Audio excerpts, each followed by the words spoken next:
Let us listen to a good mother of South Africa, Madam Jacinta, who spoke to Sky News Australia about the situation going on, the moments that South Africa is having now. And this is the update so far. What about your marches? Are they having an impact? Yes, they are having an impact in the sense that we reminded the government of the laws of the country where they've specified that people are not allowed to hire illegal immigrants, but a lot of employers have been getting away with it. So currently we're seeing a lot of them facing the will of the people, and they have no choice but to abide by the laws of the country because they can't be labeling us as lawless people, for example, for wanting the laws to be enforced. So we're seeing a lot of South Africans getting employed. Obviously, it's not enough, but also we're not happy. We're seeing a decline in the crime rate. We saw a number of them getting evacuated out of the country, but we're still not happy because the ones that are giving us a proper problem are still refusing to leave, which is the likes of the Nigerians, the Somalians, Ethiopians, the Pakistanis, the Bangladeshis. Those are the ones that have given us a serious problem, and they have this sense of entitlement that somehow they should stay in the country by hook or by crook. So we're just hoping that we'll have a government that takes this seriously and enforces much stricter ways of getting them to leave the country. There's criticism that the marches have been violent and have been unfairly targeting immigrants. What's your response to that? Look, if they've been violent, I'm sure by now I would have been arrested. They know very well the marches have not been violent. In fact, the marches have relatively been peaceful given the number of people that the people come to the marches.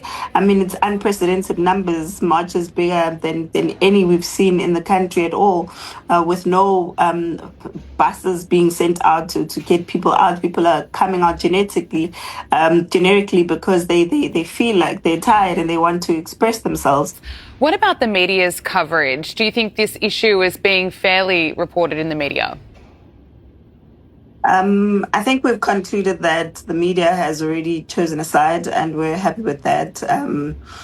So we're going to be telling our own stories. That's what we've said, because I remember there was even an incident from one international journalist who came all the way from the USA. And when they arrived here, they came to the march, and, with South Africans, carrying sticks is actually part of a culture, which is the Zulu culture. It has nothing to do with beating people up or violence, because even at a wedding, that's what we carry. The men carry sticks. Mm-hmm. And the story turned around from it just being a protest to now it being people using sticks to hunt down foreign nationals, which is absolutely not true. And even when you tried to correct them, they carried on with that idea or that propaganda that they was trying to spread. So we've had a lot of negative, coverage, and that's why the whole issue of the 30th of June was kind of blown out of proportion and painted to be something it's not. But here we are, and still carrying on with the fight against this invasion that our country is facing. What about you? How did you go from being a radio presenter to the founder of March and March?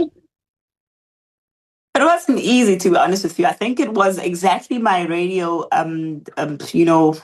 career that led me to this, because hearing people's stories and many of them sharing at how they've been let down by the law when it comes to the issue of someone who's in the country legally and they can't find them, or they are here, but the police are, not willing to move or support their call for that person to be charged or arrested or investigated at least. So there was a lot of issues that, were ending up hurting me when it came to the issue of how South Africans felt like second-class citizens in their own country. And on top of that, there was a television show which we were watching every single Sunday, like a series of shows where from one show they were just drug dealers. It's called Sizoptola. It's always on our shows on our screens every Sunday.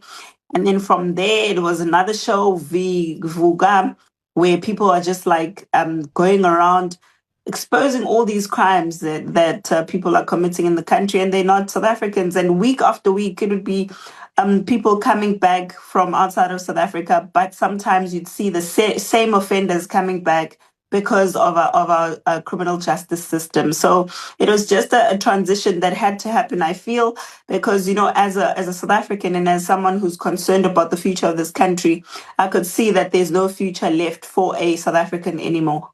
How do you feel about the future now, and will the marches continue? I feel a little bit more hopeful knowing that South Africans now are standing up for themselves and they're ready to defend their country at all costs. I think it's a bit safer for me to feel a bit of comfort. We're not there yet, but at least it's getting there.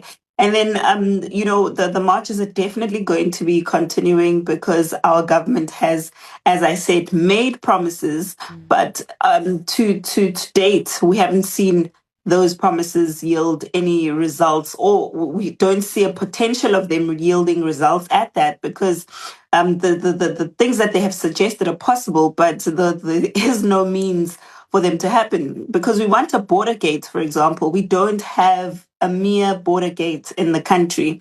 Wow. And on top of that, there's other neighboring countries who are having economic collapses from all the way from 2008. So all their citizens are just comfortable to just walk in, cross the river and come here and start life. And it can't be. We can't maintain that. Our hospitals are overcrowded, our schools are overcrowded, buildings are overcrowded. So we demand border walls, and we demand that the government of this country also talks to the other governments of their neighboring countries to also make sure that they give their people the resources that they deserve. Currently in Zimbabwe, there's a gentleman who's been arrested all because he planned a protest to speak about the issues that they face as Zimbabweans.